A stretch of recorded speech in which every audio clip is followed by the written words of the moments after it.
Page number अपनी दरसी किताब के पेज नंबर 2 की तरफ यहाँ पर है हमारा सेट, जिसका हम सेट का तारुफ देखेंगे। अगर जिस ग्रोह के अरकान बिल्कुल सही और वाज़ेह तौर पर बताए जा सकते हैं उन ग्रोहों को सेट कहते हैं। देखा हमने अभी बताया ना आपको पूरी मिसालों में। ऊपर के हमने क्या देखा कि वाज़ेह तौर पे हमने देखे जो वाज़ेह समझ में आ रहे हैं, यानी वो क्या है, सेट है। और जिसमें बहादुर आया, जिसमें मजबूत किले आया, ये वाज़ेह हो रहे हैं क्या? नहीं हो रहे हैं, तो ये वो सेट नहीं है। अब यहाँ पर हम देखते हैं सेट। देखिए सेट को हमेशा कभी भी एक कर्ली ब्रैकेट से जाहिर किया जाता है, जिस तरह यहाँ देखिए इस तरीके से ये सेट है आपका, इसको आप कर्ली ब्रैकेट में, जब भी सेट को आपको जाहिर करना है ये कर्ली ब्रैकेट में आपको लिखना है। अब देखिए फर्ज कीजिए हम यहाँ पर कोई सेट है, हम जब भी कोई सेट लिखेंगे तब उसको हमको कैपिटल ए से जाहिर करना होगा। और उसके अंदर ये कैपिटल ए सेट का नाम है, और उसके अंदर ये जो कर्ली ब्रैकेट है ये सेट है, और उसके अंदर ये जो ये है इसके ए ई आई ओ ये अंग्रेजी के हुर्फ आपको समझ में आ रहे हैं। ए ई आई ओ यू क्या है? ये अंग्रेजी के हुरूफ इल्लत है, हुरूफ तहरी के ये हुरूफ इल्लत है। और ये क्या है? ये ए ई आई ओ यू इस सेट के अरकान हैं, और अरकान यानी कि जमा हो गई, और इसको क्या कहेंगे? ये एक क्या है? रुक्न है, यानी कि ए सेट का स्मॉल ए एक रुक्न है। इसी तरह से ये रुक्न है, ये भी रुक्न है, ये भी रुक्न है, ये भी रुक्न है, तो ये सब रुक्न बोले तो ये क्या है? सब अरकान है। किसके? इस सेट के। किस सेट के? जिस सेट को हम ए से जाहिर कर रहे हैं। इस सेट का नाम ए है और ये सेट के अरकान है। और हमेशा याद रखिए कि सेट के अरकान को हमें स्मॉल लेटर से जाहिर करना होता है। अब देखिए हमें मालूम है जो हमारा सेट है ए, उसका रुक्न कौन सा है? ए। हमको इसको लिखने का तरीका बता देता हूँ कि अगर हमको बताना है स्मॉल ए इस सेट ए का रुक्न है, तो हम इससे इस तरीके से लिख लेंगे। क्या लिखते हैं? ये एक रुक्न है किसका? सेट ए का। और उसको इंग्लिश में इस तरीके से पढ़ते हैं ए इज बिलोंगिंग्स टू ए।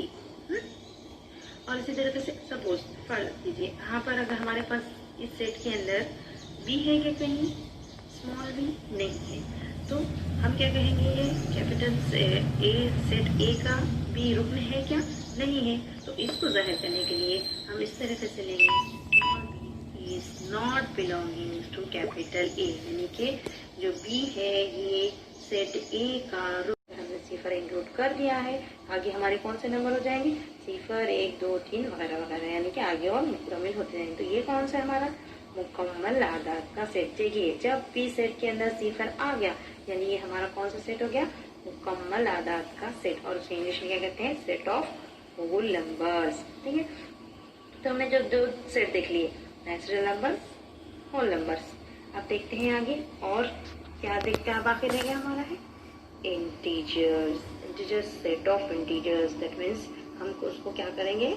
आई से जाहिर करेंगे। आई से जाहिर करेंगे। देखिए अब इसके अंदर कौन से आदाद आते हैं? हमने तो देख लिए, तबई आदाद तो 1 से स्टार्ट हो रहे हैं और मुकम्मल आदाद सिफर से शुरू हो रहे हैं। फिर अब सही आदाद क्या करना है? सही आदाद में वो आदाद है जो आपके सिफर भी हैं, तबई भी हैं और उसके साथ साथ मनफी वाले आदाद भी शामिल हैं।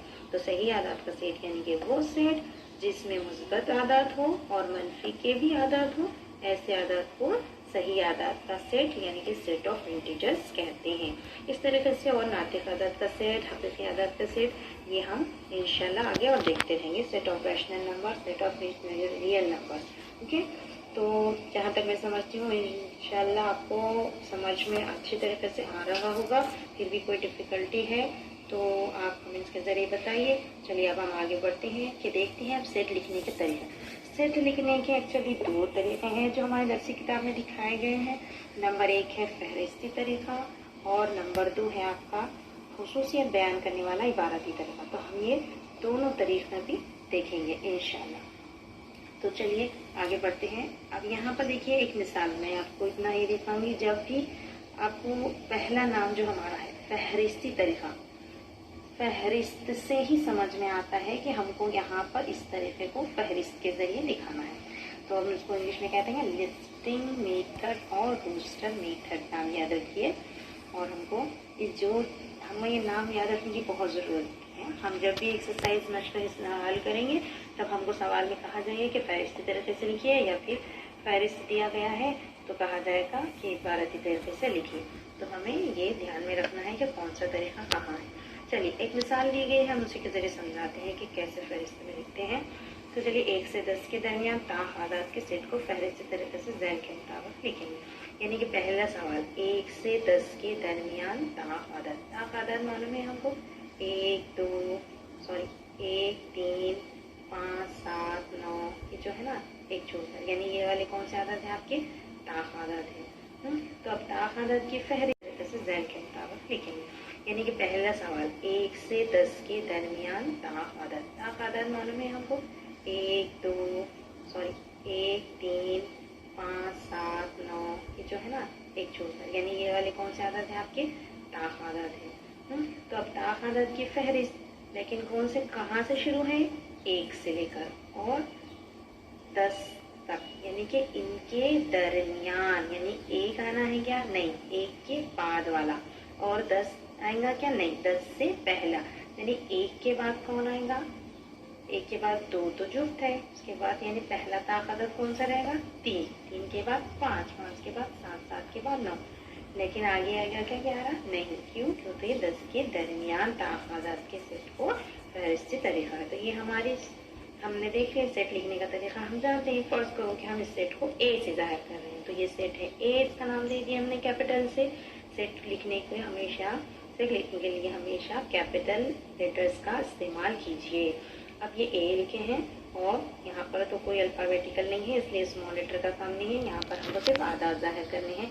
तो यहाँ पर हम आदाद लिखेंगे, लेकिन हमारा क्या दिया गया है, यहाँ पर आदाद 1 से 10 के दरमियान, तो 3 5 7 9 ये आदाद हैं। या फिर आप उसको इस तरीके से भी लिख सकते हैं 7 3 5 9। चलिए किसी और मिसाल से हम देखते हैं। जहाँ तक मैं समझती हूँ आपको यहाँ तक समझ में आ गया होगा कि फ़हरिस्त किस तरीके से बनाना है। ये तो हम आदाद था इसलिए इजीली बना ली, लेकिन कोई हुर्फ आपको दिया गया है और उसका टेस्ट आपको फ़हरिस्त तरीके से बनाना है, तो वो भी कोई मुश्किल नहीं है। अल्हम्दुलिल्लाह से हम बहुत आसानी से इसको कर लेंगे। चलिए यहाँ पे एक हुर्फ दिया गया है रिमेम्बर। तो अब यहाँ पर देखिए, कभी भी इस तरीके का अगर सेट आपको बनाना है, कोई भी दिया गया वर्ड, टी बोलिए या मदर बोलिए या जो भी बोलिए, अगर इसके अंदर आपके कोई हुर्फ रिपीट हो रहे हैं तो आपको सेट के अंदर उसको 1 टाइम लिखना है, सिर्फ 1 मरतबा। बाकी के जो रिपीट हो रहे हैं उसको बार बार लिखने की हमको ज़रूरत नहीं है, ये सेट लिखने की खसूसियत है। तो चलिए हम देखते हैं रिमेम्बर के अंदर कौन से आए। देखिए REM, तो हमको तो मालूम है जब हम सेट कर लेते हैं पहले हम कर्ली ब्रैकेट बनाएंगे, उसके अंदर के हुर्फ आपको जो रुकने हैं उनको कॉमा के ज़रिए अलग-अलग लिखेंगे।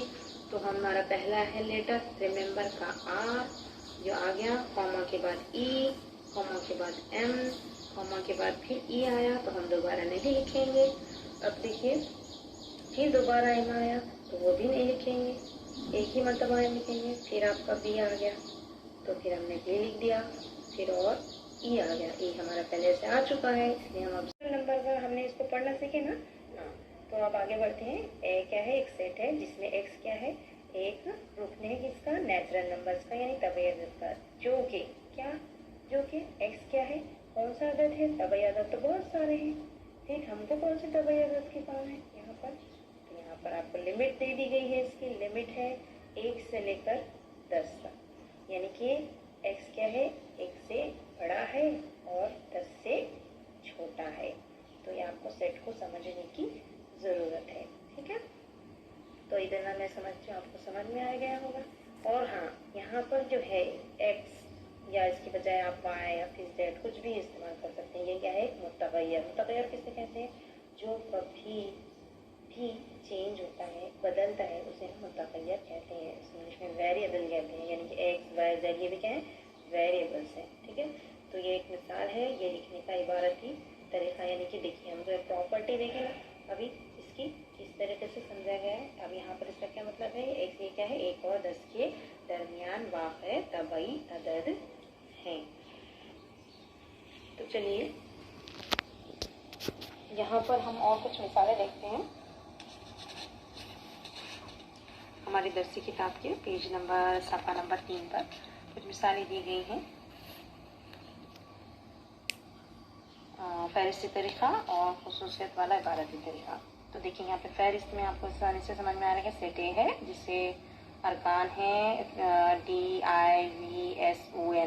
तो आपको तो समझ में आ रहा है कि ये कौन से हर्फ के हो सकते हैं, तो हम अंदाज़ा लगा सकते हैं। बिल्कुल सही, यही कि जो सेट है ए जहाँ पर है एक्स, जबकि एक्स क्या है, ये कौन सा हुर्फ है, डिवीजन लफ्ज का हुर्फ है। देखिए ये खुसूसियत बता रहा है और इबारत में बता रहा है। इबारत में यानी कि हम अल्फाज में जो लिखते हैं उसको इबारत कहते हैं। तो ये इबारत में हम दिखा दे रहे हैं सेट को, और यहाँ उसकी फहरिस्त तैयार हो गई कि उसके अंदर कौन से रुकन शामिल है। ठीक है, हम दूसरे मिसाल की तरफ आते हैं। दूसरा सेट है बी जिसमें वाई, जबकि वाई की दूसरी मसावी है 9, यानी कि y क्या है, एक ऐसा अदद है कि जिसका मुरब्बा क्या है, 9 है। अब हमको मालूम है ऐसे कौन से अदद है जिसका मुरब्बा 9 है, यानी b एक ऐसा सेट है जिसमें जो दो अरकान है, एक मनफी 3 और मुस्बत 3। देखिए आप मनफी 3 का मुरब्बा निकालिए, जब भी आप मनफी अदद का मुरब्बा निकालेंगे तो वो भी 9 आएगा, और मुस्बत 3 का मुरब्बा निकालेंगे तो वो भी 9 ही आएगा। चलिए, तो ये हो गया आपका बी सेट के अरकान। चलिए अब आगे आते हैं तीसरी मिसाल, सेट